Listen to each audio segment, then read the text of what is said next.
Hello dear students, as you all know we have started your chapter number 15 and we have covered the basic definition of ecosystem. So let's study further.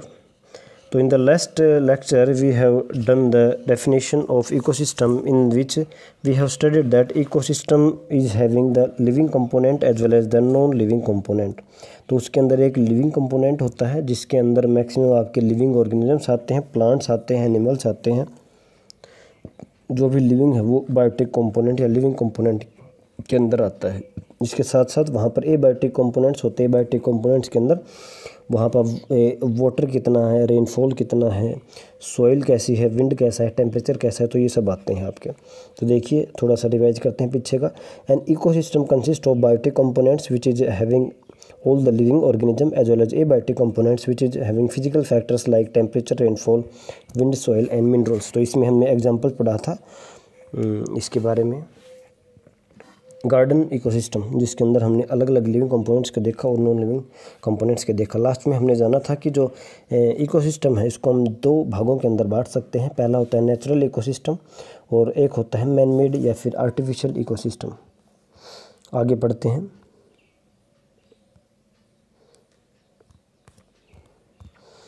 We have seen in earlier classes that organisms can be grouped as producer, consumer and decomposers। तो अपने last classes में पिछली क्लासों में पढ़ा होगा कि हम ऑर्गेनिजम्स को तीन कैटेगरीज के अंदर बांट सकते हैं। एक प्रोड्यूसर्स होते हैं, एक कंज्यूमर्स होते हैं और एक डिकम्पोजर्स होते हैं, according to the manner in which they obtain their substance from the environment. तो ये किस बेसिस के ऊपर इसको डिवाइड किया गया है कि भाई किस तरीके से वो ऑर्गेनिज्म सब्सटेंस को, मतलब हम बात करें फूड को, एक्चुअल में फूड को मतलब न्यूट्रिएंट्स को कैसे वो एनवायरनमेंट से एक्सेप्ट कर रहा है, ले रहा है। तो उस बेसिस के ऊपर हम ऑर्गेनिजम्स को तीन कैटेगरीज के अंदर बांटते हैं। प्रोड्यूसर होगा जो प्रोड्यूस करेगा, कंज्यूमर होगा जो प्रोड्यूस हुआ है उसको कंज्यूम करेगा, और डिकम्पोजर होगा जो भी चीज़ें हैं उसको डिकम्पोज करेगा। जैसे कि अगर एग्जांपल्स की बात किया जाए तो प्रोड्यूसर्स के अंदर मेनली प्लांट्स आते हैं या ऐसे लिविंग ऑर्गेनिज्म जो फोटोसिंथेसिस कर सकते हैं, जो अपना फूड खुद प्रिपेयर करते हैं, ऑटोट्रोप्स हम बोलते हैं। तो इसके अंदर मेनली फोटो ऑटोट्रोप्स और कीमो ऑटोट्रोप्स दोनों आते हैं। प्रोड्यूसर्स के बारे में आप एग्जांपल देखिए, मेनली प्लांट्स हैं। जैसे कि हम अगर यहाँ पर फॉरेस्ट इकोसिस्टम का एग्जांपल लें तो उसमें जो भी ग्रीन प्लांट्स हैं सभी वहाँ पर प्रोड्यूसर का काम करेंगे। कंज्यूमर कौन रहेगा? तो जो इन्होंने फूड बनाया उसको जो कंज्यूम करेगा, मतलब उसका जो इंटेक करेगा, मतलब जो भी हिट्रोट्रोप्स हैं जो फूड के लिए प्लांट्स के ऊपर डिपेंड हैं, वो सब कंज्यूमर्स रहेंगे। जैसे कि अगर फॉरेस्ट इकोसिस्टम की बात करें तो उसके अंदर जितने भी ऑर्गेनिजम्स हैं, जितने भी एनिमल्स हैं, वहाँ पर सब कंज्यूमर। और लास्ट होता है आपका डिकम्पोजर्स। तो डिकम्पोजर्स क्या होते हैं? जो डिकम्पोज करेंगे, जो उसको ख़त्म करेंगे, जो भी नीचे धरती में गिर चुका है या कहीं भी उसको डिकम्पोज करेंगे, उसको सोल्यूबलाइज करेंगे सॉइल के अंदर। इसके अंदर जो आपके अलग अलग माइक्रोब्स आते हैं, बैक्टीरिया, फंजाई आते हैं जो कि इसको सड़ा गला देते हैं, मतलब जो भी बायोडिग्रेडेबल मटेरियल है उसको डिग्रेड करने का काम करेंगे, वो डिकम्पोजर्स होते हैं। तो मतलब ये अपना जो सब्सटेंस यानी फूड है उसने इसको कहाँ से प्राप्त किया? तो डेड एंड डिकेइंग मैटर, या फिर हम कहेंगे कि from dead organic matter. Consumers ने कहाँ से प्राप्त किया? From autotrophs. और जो प्रोड्यूसर्स हैं उन्होंने क्या किया? अपना खुद प्रोड्यूस किया, ओन प्रोड्यूस सब्सटेंस जो है यानी फूड जो है उसको खुद प्रोड्यूस किया है।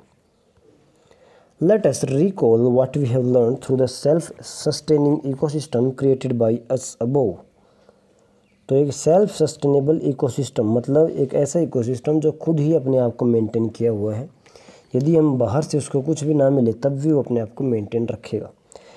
विच organisms can make organic compounds like sugar and starch from inorganic substance using radiant energy sun in the presence of chlorophyll. तो ये पूछ रहा है कि भी ऐसे कौन से ऑर्गेनिजम्स हैं जो ऑर्गेनिक मटेरियल जैसे कि शुगर हो गया, ग्लूकोज हो गया, स्टार्च हो गया, इसको बना सकते हैं by using inorganic materials like CO2 and water and by using sunlight and pigment chlorophyll. तो आपको सभी को पता है ये फोटोसिंथेसिस का डेफिनेशन है कि भी उसके अंदर हम ऑर्गेनिक कंपाउंड को प्रोड्यूस करते हैं by using inorganic substances such as CO2, water and sunlight as well as the chlorophyll.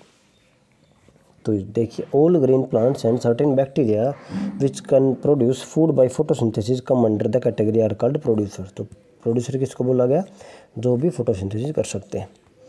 Organisms depend on producers either directly or indirectly for the substance. These organisms which consume the food produced by either directly from the producer or indirectly by feeding on the other consumers are called consumers। अब consumers क्या हैं? जो food के उसे जो plant ने food बनाया उसके ऊपर डिपेंड है, या ऐसा नहीं है जो उसके बाद जो कंज्यूमर्स के ऊपर जो डिपेंड है वो भी क्या है? कंज्यूमर ही हैं। जैसे कि अगर मैं आपका एग्जांपल समझते हैं, एक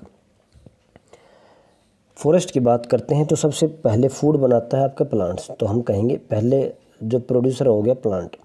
अब प्लांट को खाता है मान ली गोट, तो बकरी खाती है पत्तों को, तो गोट क्या हो गया? वो हो गया कंज्यूमर, मतलब पहला कंज्यूमर। तो हम कहेंगे दिस इज़ प्राइमरी कंज्यूमर।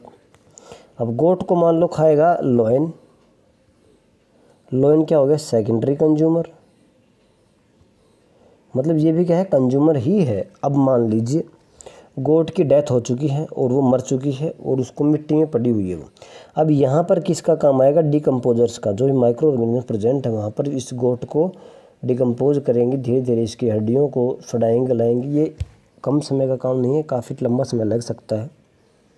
तो ये जो प्रोसेस होगा इसके बाद इसको सोल्यूबलाइज कर देंगे, मिट्टी के अंदर मिला देंगे। लगभग इसकी स्किन हो गया, बोन्स को थोड़ा नहीं कर पाते, बहुत ज़्यादा समय लगता है डिकम्पोज होने में, लेकिन बाकी बॉडी पार्ट्स को डिकम्पोज कर देते हैं।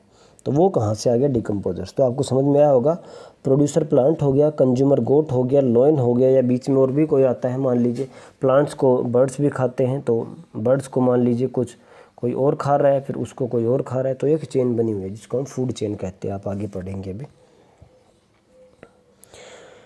These organisms which consume the food produced either directly from the producer or indirectly by feeding on the consumers. Consumers can be classed variously as herbivores, carnivorous and omnivorous and parasites। देखिए consumers को भी अब classify कर दिया गया है। Consumers को मतलब जो कि फूड जो कि प्लांट्स के ऊपर डिपेंड हैं उनको भी अलग अलग कैटेगरीज के अंदर बांट दिया है। पहला हर्बीवोरस है।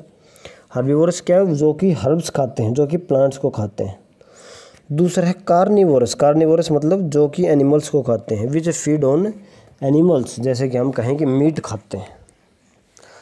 ओमनिवोरस मतलब जो प्लांट्स को भी खाते हैं और मीट को भी खाते हैं, मतलब जो वेजिटेरियन भी हैं और नॉन वेजिटेरियन भी हैं, दोनों हैं। पैरासाइट्स क्या होते हैं? तो आपको पैरासाइट्स पता है कि भाई ये कोई भी एक ऑर्गेनिज्म, कोई भी एक पर्टिकुलर पैरासाइट एक दूसरे ऑर्गेनिज्म के ऊपर डिपेंड होता है। वो किसके लिए डिपेंड होता है? तो वो अपनी रिक्वायरमेंट को पूरा करने के लिए। रिक्वायरमेंट कुछ भी हो सकती है, फूड हो सकता है, शेल्टर हो सकता है, रहने के लिए हैबिटेट हो सकता है, कुछ भी हो सकता है। तो पैरासाइट भी क्या करता है? जो अपना होस्ट जो होता है उसके ऊपर डिपेंड होता है और होस्ट को नुकसान पहुंचाता है parasite. Can you give example of each of this category of consumers? तो एग्जांपल आप दे सकते हैं आराम से। देखिए, imagine the situation where you do not clean the aquarium and some fish and plants have died. तो कुछ सिचुएशन को याद कीजिए, जो आपका एक्वेरियम है, जो मछली जहाँ पर रहती हैं, तो वहाँ पर आपने उसको साफ़ नहीं किया कुछ समय के लिए और वहाँ पर कुछ मछलियाँ और प्लांट्स मर चुके हैं। Have you ever thought what happens when an organism dies? तो ऑर्गेनिज्म मरता है तो क्या होता है, आपने कभी सोचा है? The micro organisms comprising bacteria and fungi break dead remains and waste produced of organisms. तो ये डिकम्पोजर्स की बात कर रहा है। तो एग्जाम्पल इसके मेनली बैक्टीरिया और फंजाई हैं। तो क्या होता है, जब कोई ऑर्गेनिज्म मर जाता है तो ये जो माइक्रो ऑर्गेनिजम्स होते हैं सच एज बैक्टीरिया और फंजाई, ये उसको ब्रेक कर देते हैं, ब्रेक डाउन करने का काम करते हैं। डेड रिमेन्स, जो उसके मरने के बाद जो रिमेन्स बचे हुए हैं उसको ब्रेक कर देते हैं। These organisms are the decomposers as they break down the complex organic matter into simple inorganic substances that go into soil and is used up for more by the plants। देखिए, अब कोई organism मर चुका है, जैसे मैंने example दिया था, बकरी जंगल में मर चुकी है, उसको अब धीरे धीरे बैक्टीरिया और फंजाई सब मिल करके डिकम्पोज कर रहे हैं और ऐसा डिकम्पोज कर देंगे कि वो मिट्टी में ही मिक्स हो जाएगा। मिट्टी में मिक्स हो चुका है तो उसको लेगा कौन? प्लांट लेगा। तो हम क्या कहेंगे? Decomposers break the complex organic substance into simple inorganic substances which can be used up by the plants. अब देखिए, what will happen to the garbage and dead animals and plants in their absence.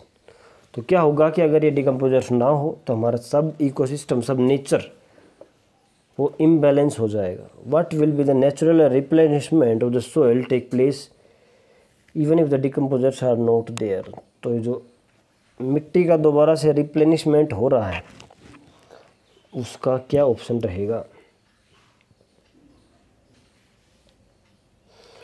तो इसके बाद आपका next topic start होता है food chain and food web. इसको हम नेक्स्ट वीडियो में करेंगे। इससे पहले जो आप कर चुके हैं वो इकोसिस्टम है, टाइप्स ऑफ इकोसिस्टम है। उसके अंदर हमने इकोसिस्टम कैसे काम करता है, उसके अंदर 3 चीज़ें होती है, प्रोड्यूसर, कंज्यूमर और डिकम्पोजर। उसके बाद मेन जो इकोसिस्टम, अगर हम कहें अल्टीमेट सोर्स ऑफ एनर्जी, जो पूरे अर्थ के जितने भी इकोसिस्टम हैं उनको मेंटेन किए हुए, तो वो है sun. Sun is the ultimate source of energy for all the ecosystem present in the earth. अगर हम अर्थ को ये एक इकोसिस्टम माने तो उसके अंदर भी सन क्या है, सबसे ऊपर आएगा। सन से ही सब कुछ चल रहा है। तो इसको हम अब इकोसिस्टम के रेस्पेक्ट में ही हम फूड चेन्स की बात करेंगे और फूड वेब।